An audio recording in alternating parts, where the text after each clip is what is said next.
Just as a Q3 example, 2013, a Bildungsroman or coming-of-age novel recounts the psychological or moral development of its protagonist from youth to maturity, when the character realizes his or her place in the world. Okay, so right there, you'd have to understand coming of age.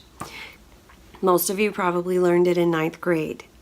So this is what I mean about having a lot of books under your belt, because you have no idea what they're going to throw at you. And it may have been a while since you've studied a book that was actually coming of age. I also like to just stop here. What I would be thinking about is, it's the same thing that I've recently been trying to write a screenplay. And so I was listening to a professor talk about it, and he was talking about moving from the character's identity to the character's essence. And that essence is when you really come to the end of your journey and that maturity. So think about it that way. Okay, and then so this question asks, though, that you pick a single pivotal moment in the psychological and moral development of the protagonist, and then write from that moment a well-organized essay that analyzes how the single moment shapes the meaning of the work as a whole. So if you start with the prompt and you say, okay, what is the main thing they're testing me to see what I know in the prompt? And that would be the coming of age story itself. So you need to be able to write about coming of age just as much as you need to be able to write about the novel, right? So everything that you say, all the examples that you use, is going to be used because you're talking about it in terms of how the protagonist, how this moment is a coming of age moment. Okay, so you can't abandon that. Don't get lost in the prompt, but figure out, like, what is the essence of the prompt. Okay, so coming of age, you got to know that. And then you want some kind of literary technique in place to get you to just kind of also show that you've studied this. Like, let's say that it's Virginia Woolf and she uses stream of consciousness. That would be an example of a technique that you could say to lead you to what theme you're wanting to get at. In this case, I'm going to use Great Expectations. And I'm going to show you throughout the text, but most of you are probably familiar with To Kill a Mockingbird. Now, the reason why I wouldn't use To Kill a Mockingbird is because it's mostly a 9th grade text. Some people read it in 8th grade. And I as a strategy would be thinking, okay, this AP reader is reading about a lot of different books. And it's probably pretty redundant. How am I showing her that I have read something like Mrs. Dalloway or Jude the Obscure and can understand it at a much higher level than everybody else? That's going to be more impressive. But if, let's say, just for sake of going through the prompt, that we look at To Kill a Mockingbird. Well, I think the most pivotal moment is when she's in the balcony and she's just watched her father, and the Reverend says, stand up, and she doesn't understand why, and he says, your father's passing. And that is just a great realization of respect that she should have for her father and the integrity of what he's done. And then you could use that integrity to talk about the piece as a whole, right? So that's just one example. In this case, I want to look at Great Expectations, because I would say that Dickens is a little more high canon piece than Harper Lee. Not saying, well, I'm not. Let me just get into I could go on and on, I swear. All right.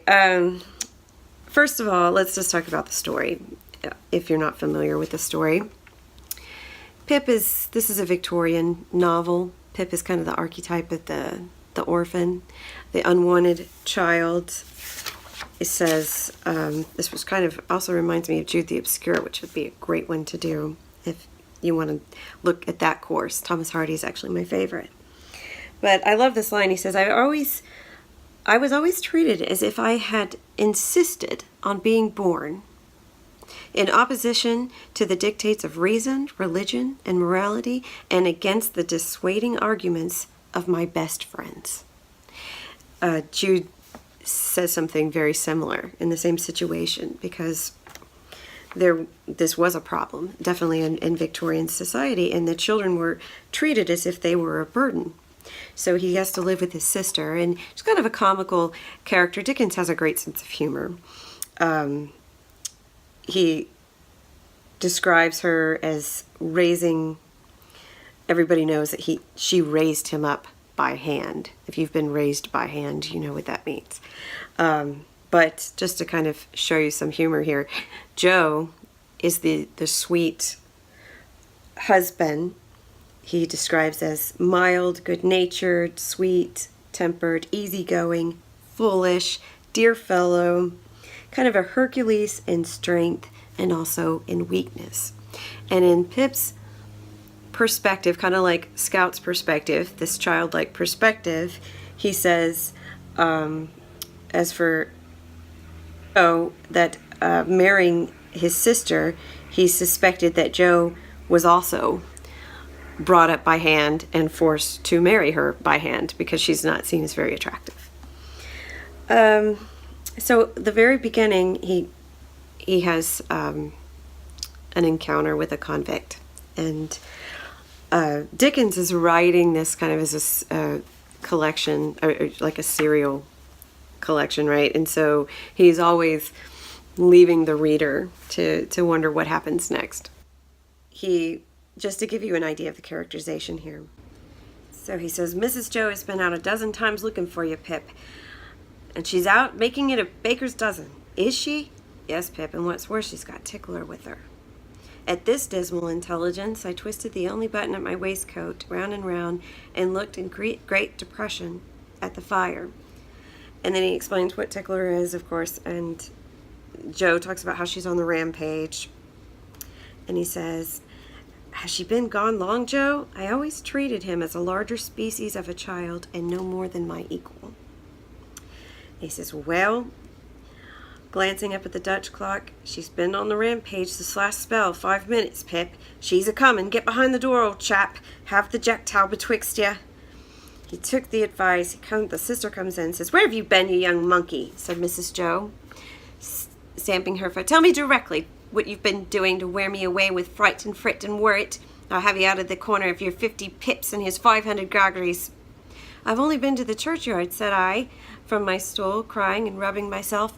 Churchyard, repeated my sister. If it weren't for me, you'd been at the churchyard long ago and stayed there. Who brought you up by hand? You did. And why did I do it, I should like to know? I don't know. I don't. I tell you, never do it again. I know that I may truly say that I have never had this apron of mine off since you were born. It's bad enough to be a blacksmith's wife, and him a groggery, without being your mother. Okay, so this is setting you up. Joe is like the father figure. And so I'm getting to that moment and just sort of setting this up, but I want you to see what Pip's life is like.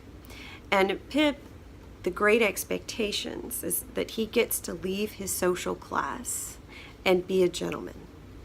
And to him, he thinks that this is all anybody should ever want in the world and what's important. And I liken it to maybe somebody becoming a company man, and they get into the corporation and they become controlled and are reason why they're company men is they're no longer free thinkers and they have to do what the company wants him to do. And if you're always doing what other people want you to do, then you're not becoming yourself, and certainly not moving from that identity to essence and character. You're losing yourself.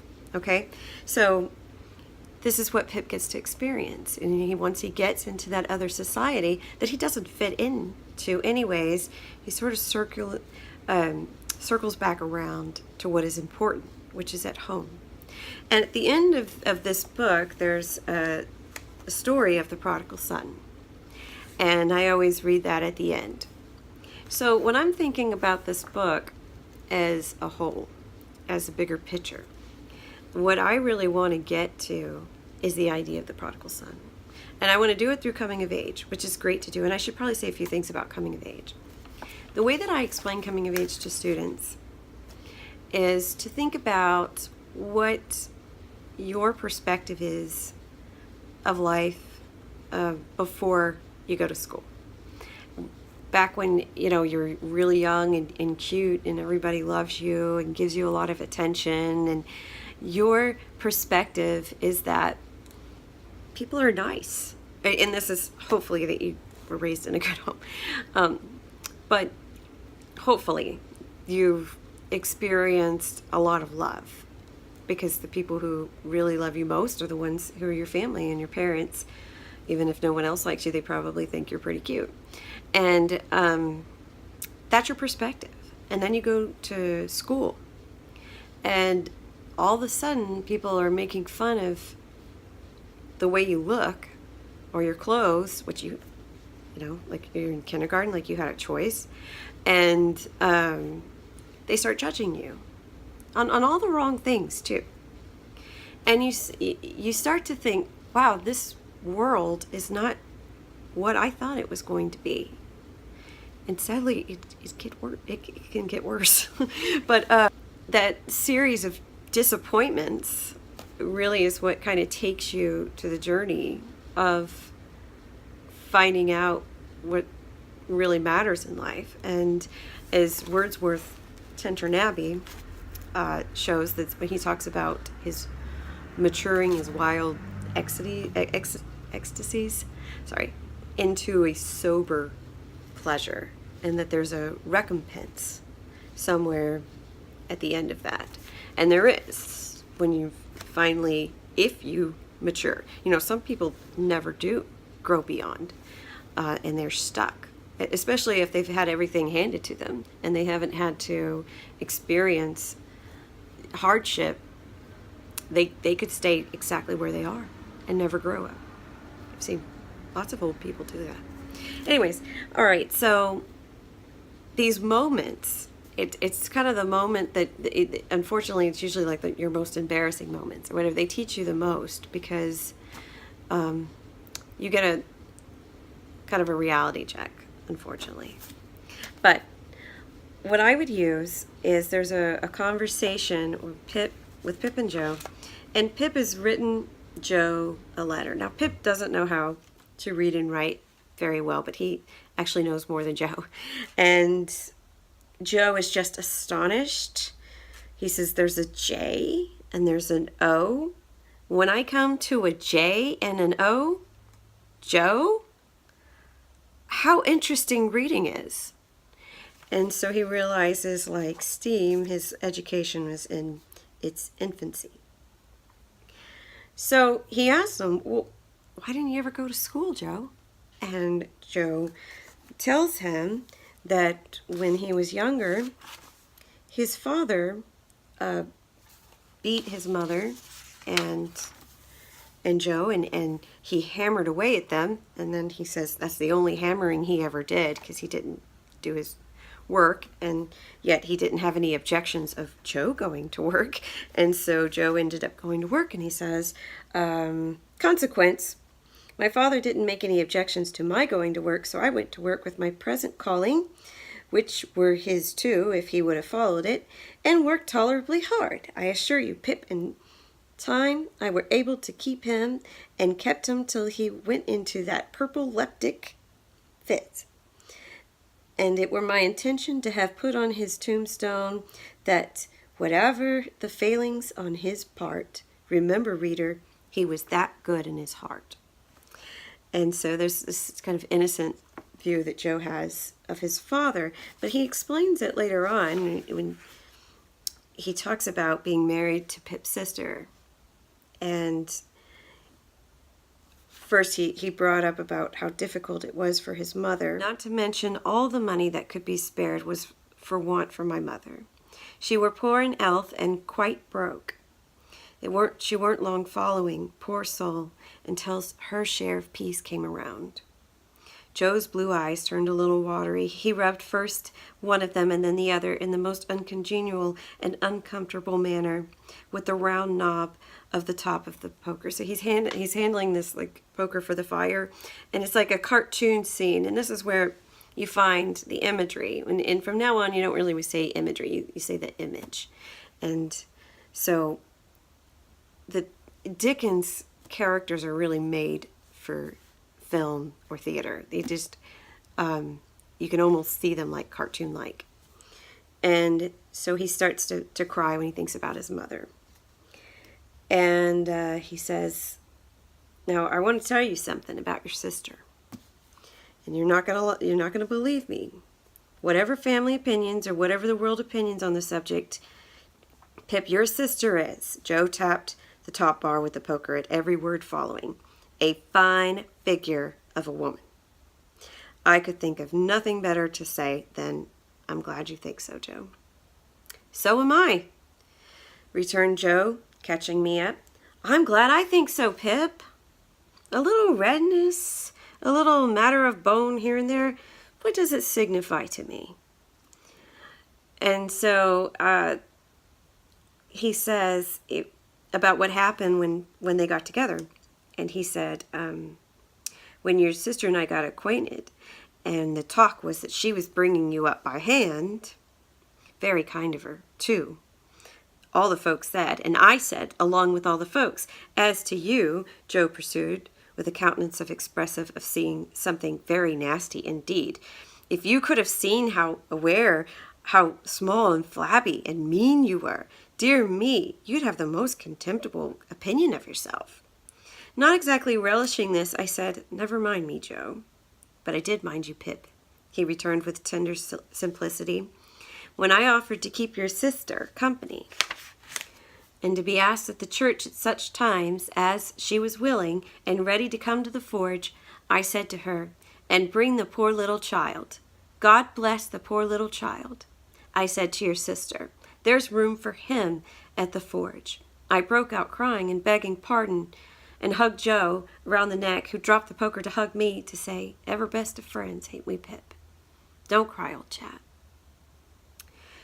So now later on, towards the end, he goes back to his sister and he says that she's a mastermind. And Pip says, "What's a mastermind?" And he says, "Her."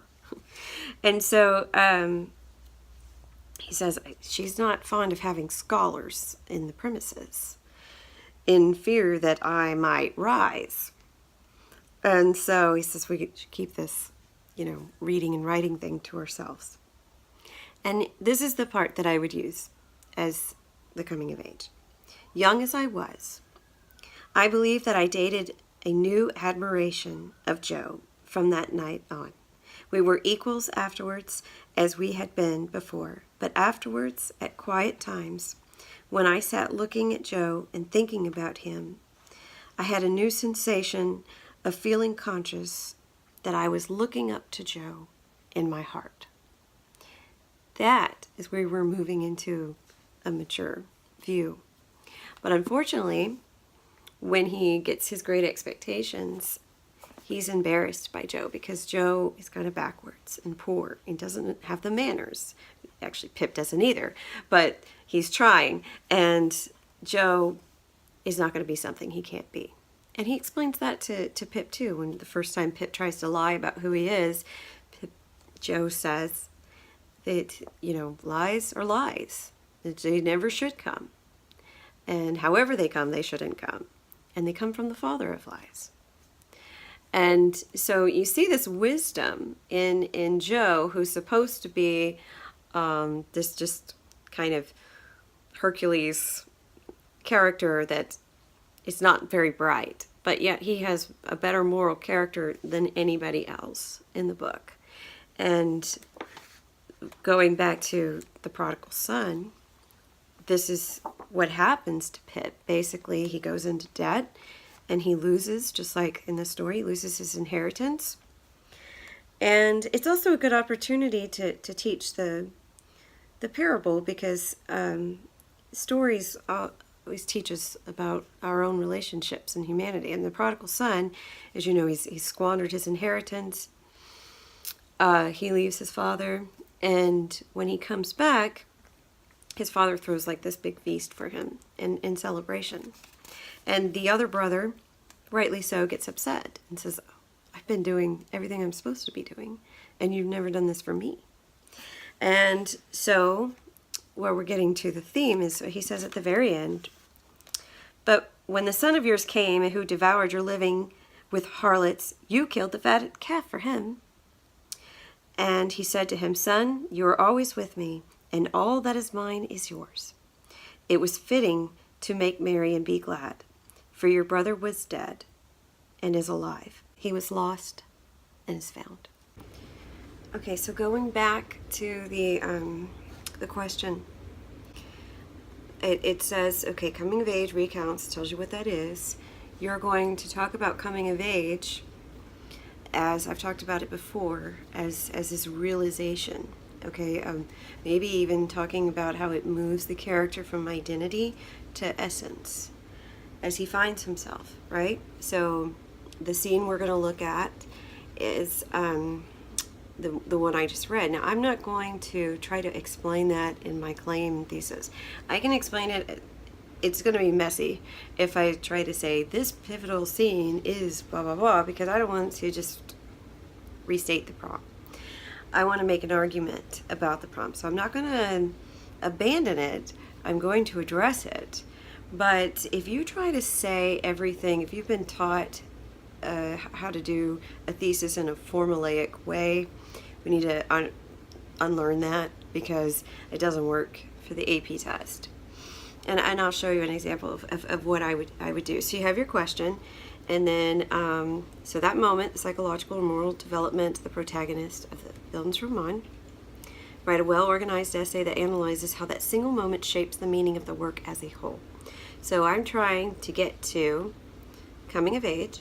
I want to put in some kind of literary element connecting the two, and I'm not just going to say a theme. I have to kind of just say what it is. I don't have to use the word theme. I don't use it. Returning home like the prodigal son. Sounds better than the theme of coming home, right? All right, so Dickens' characterization of Joe, because in my examples that I gave you, really shows Joe's character and what he is as a father figure to Pip.